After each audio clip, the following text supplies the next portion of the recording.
নমস্কার ফ্রেন্ড, আশা করছি তোমরা সবাই ভালো আছো। আমি আজকে একটা নতুন ভিডিও নিয়ে আসলাম। দেখো, আমি দক্ষিণ ভারতে ঘুরতে গেছিলাম। এটা হচ্ছে নীলগিরি পর্বত। দক্ষিণ ভারতের এই অঞ্চলটা পুরোটাই নীলগিরি পাহাড়টা ঘিরে রয়েছে। আর এটা হচ্ছে শুটিং স্পট। এখানে অনেক সিনেমা এবং দক্ষিণে মুভির শুটিং করা হয়। তো চারিপাশটা একটু দেখানোর চেষ্টা করছিলাম। আমরা একেবারে পাহাড়ের উঁচুতে উঠে গেছিলাম, উঠতে খুবই কষ্ট হয়েছিল।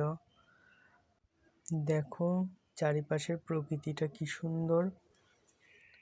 আসলে দক্ষিণ ভারতের পুরো এলাকাটা যেখানে যেখানে ঘুরেছি সেখানে পুরো পরিবেশ, মনে হয় যেন ভূস্বর্গে এসে পড়েছি। এত সুন্দর এখানকার এই যে লতা গুল্ম জাতীয় যে বৃক্ষগুলো, এগুলোতেও যে সুন্দর সুন্দর ফুল ফোটে। তো আমাদের এখানে সেগুলো অনেক দাম দিয়ে কিনে নিতে হয়। দেখো তোমরা, ওই যে পাহাড়ের চূড়ার কিছু অংশ দেখা যাচ্ছে। আসলে এই এলাকাটা পুরো হচ্ছে নীলগিরি পাহাড়টা ঘিরে আছে, চারিদিকে গোল করে রাউন্ড করে আছে। নীলগিরি পাহাড়টা যে এতটা বড় আমি সত্যি না গেলে আগে জানতাম না। আমরা যখন মেট্রোপলিটন স্টেশনে নেমেছি তো তখন থেকে নীলগিরি পাহাড়কে দেখতে পাচ্ছি। আমরা তো প্রথম নীলগিরি দেখা যাচ্ছে বলে খুব উৎসাহ ছিলাম। দিয়ে দেখছি যে যেখানেই যাচ্ছি না কেন পুরো দক্ষিণ ভারতের ওই এলাকাটা জুড়ে নীলগিরি পাহাড়টাই কভার করে আছে পুরো।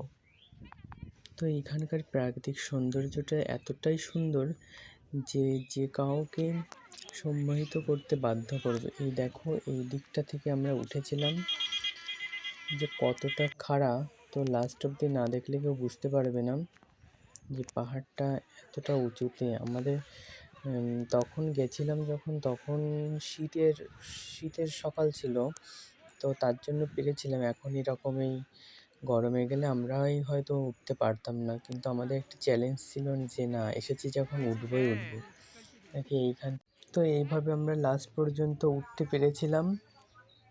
তো তোমরা সবাই দেখতে থাকো, আর এরকম নতুন নতুন ভিডিও পেতে আমার চ্যানেলটাকে সাবস্ক্রাইব করে রেখো।